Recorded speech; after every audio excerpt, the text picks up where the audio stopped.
तर नमस्कार मित्रांनो, आज आपल्याकडे आहे महिंद्राची बोलेरो निओ N11 मॉडेल। तर आपण थोडक्यात बघूया की या गाडीमध्ये आपल्याला काय काय फीचर्स मिळतात। सुरुवातीला फ्रंटला आपण बघाल तर फ्रंट ग्रिल आपल्याला दिलेली आहे।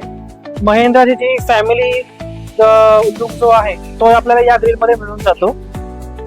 त्याच्याबरोबर आपल्याला DRLs दिलेले आहे। DRL सोबत आपल्याला हॅलोजन हेडलॅम्प्स मिळतात आणि हॅलोजन फॉग लाईट सुद्धा आपल्याला दिलेले आहे। आता आपण साइड व्ह्यू आपण बघूया गाडीचा। तर हा गाडीचा हा साइड लुक आहे। गाडी दिसायला एकदम स्पोर्टी आणि प्रॉपर SUV वाटते। आपल्याला 16 इंचेसचे अलॉय व्हील्स दिले जातात।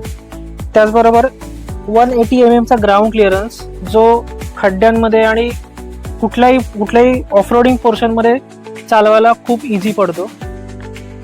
फूट स्टेप्स आपल्याला कंपनी फिटेड मिळतात। आता आपण गाडीच्या आतमध्ये जाऊन बघूया। गाडीच्या आतमध्ये आपल्याला एकदम सिंपल फील करून देतो। इथे ड्युअल टोन मध्ये कलर आपल्याला मिळतात। प्लास्टिक जे यूज केलेलं आहे ते हार्ड प्लास्टिक यूज केलेलं आहे। त्याच्याबरोबर आपल्याला कंपनी फिटेड टच स्क्रीन मिळते आणि बाकी आपल्याला इथे सिटिंग पोझिशन आपण बघू शकतो। आपण हेडरूम खूप जास्त दिलेला आहे, कारण SUV असल्यामुळे ऑब्व्हियसली हेडरूम आपल्याला खूप जास्त मिळतो। इथे आर्म रेस्ट दिलेले आहेत, त्यामुळे कम्फर्टेबली आपण गाडीमध्ये बसू शकतो। आणि सीट सुद्धा तुम्ही बघा, सीट्स मटेरियल लेदरेट मटेरियल दिलेलं आहे। हे सगळं कंपनी फिटेडच दिलेलं आहे। सिटिंग कम्फर्ट एकदम खूप चांगला आहे। थाय सपोर्ट जो दिलेला आहे तो थोडा आपल्याला कमी जाणवतो, पण ओव्हरऑल कम्फर्ट गाडीचा आणि सीटचा खूप चांगला आहे। आपण जाऊया आता ड्रायव्हिंग सीटवरती। तर ड्रायव्हिंग सीटवरती आपण बसल्यानंतर SUVचा प्रॉपर स्टान्स मिळतो। हाईट आपल्याला प्रॉपर फील होते। स्टेअरिंग वरती आपल्याला हे लेदरेट मटेरियल दिलेलं आहे, ते खूप प्रीमियम फील करून देतं। त्याच्याबरोबर इकडे आहेत आपल्याला स्टेअरिंग माउंटेड कंट्रोल्स पण दिलेले आहेत। प्लस इकडे इको मोड, स्पोर्ट्स मोडचं आपल्याला ड्रायव्हिंग मोड सुद्धा मिळतं गाडी चालवताना। इको मोड मध्ये तुम्हाला ट्रॅफिक मध्ये तुम्ही चालवत असाल तर तुम्हाला त्याच्यामध्ये मायलेज चांगला मिळतो। आणि स्पोर्ट्स मोड मध्ये गेल्यानंतर गाडी तुम्हाला माहितीच आहे, हायवेला तुम्ही गाडी पळवू सुद्धा शकता। आता मागच्या सीट वरती आपण सीटिंग कम्फर्ट बघूया। रेअर सीट सुद्धा तुम्हाला कम्फर्टेबल वाटतात, हायटेड तुम्हाला फील करून देतात। वरती तुम्ही हेडरूम इथे सुद्धा पाठीमागे बघाल तर बऱ्यापैकी हेडरूम आहे।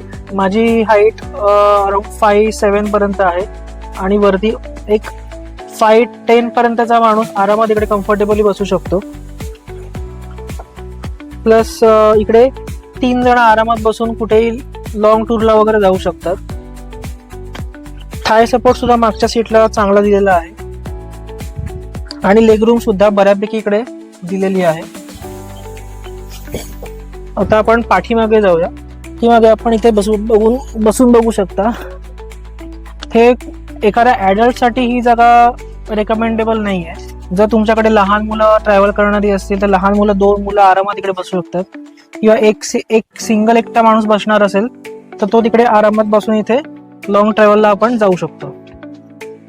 स्पेअर व्हील तुम्ही बघू शकता, स्पेअर व्हील इकडे वरतीच माउंटेड दिलेला आहे। म्हणजे हा आपल्याला प्रॉपर ओल्ड स्कूल लुक आपल्याला या गाडीमध्ये मिळतो। महिंद्रा बोलेरो मध्ये 1.5 लिटर M-HOG डिझेल इंजिन मिळतं, जे जवळपास 100 bhp ची पॉवर आणि 260 न्यूटन मीटरचा टॉर्क जनरेट करतो। आणि आपल्याला इथे मिळतो 5 speed manual gear box. Gear shifts अगदी स्मूथ आणि रिलायबल आहेत आणि क्लच पण जास्त हेवी नाही, म्हणूनच डेली यूज साठी ही गाडी अगदी कम्फर्टेबली मॅनेज करता येते। आता आपण बघूया की या गाडीचा ड्रायव्हिंग एक्सपिरियन्स कसा आहे। आता ड्रायव्हिंग एक्सपिरियन्स बद्दल बोलायचं झालं तर ही गाडी कम्फर्टपेक्षा टफनेस साठी जास्त बनलेली आहे। याचे सस्पेन्शन्स खूप सॉफ्ट आहेत, म्हणूनच खराब रस्ते आणि पॉटहोल्स ही अगदी आरामात हँडल करते।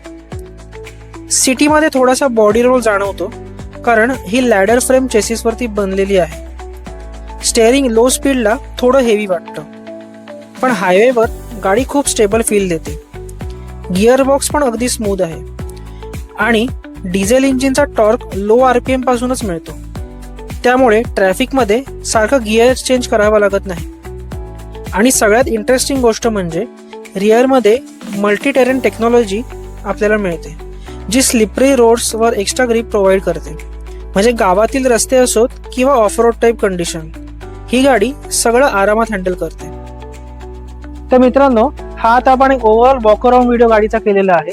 त्याच्यामध्ये काय काय फीचर्स आहेत, कसे आहेत ते आपण याच्यामध्ये आता ओव्हरऑल एक थोडक्यात आपण बघितले आहेत. तर आता ही ज्यांची गाडी आहे, निरंजन पाटकर त्यांची जी गाडी आहे, त्यांच्याशी आपण बोलून बघूयात की त्यांना गाडी घेतल्यानंतर गाडीचा एक्सपिरियन्स कसा आलाय ते आपण आता पुढे व्हिडिओमध्ये बघूया.